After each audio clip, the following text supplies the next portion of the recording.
سلام دوستان، ما برای این مجموعه ویلا بیمه فنسی بستیم این فنسی ها رو بگیریم. دستگاه رو فعال میکنیم و به محض این که کسی بخواد این خط فرضی ازش رد بشه، دستگاه شروع به آژیر کشیدن میکنه.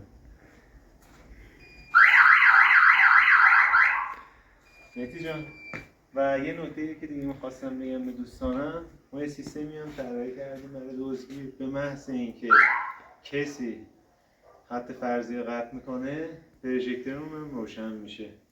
من خط فرضی رو قطعش میکنم و پروژکتورمون هم روشن میشه.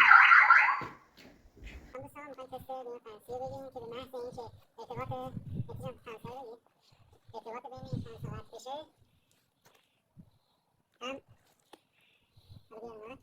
هم دستگاه شروع میکنه به آژیر کشیدن و اینکه پروژکتور هم روشن میشه. پروژکتور هم میگی. حالا من میخوام این کار رو به صورت عملی نشون بدم.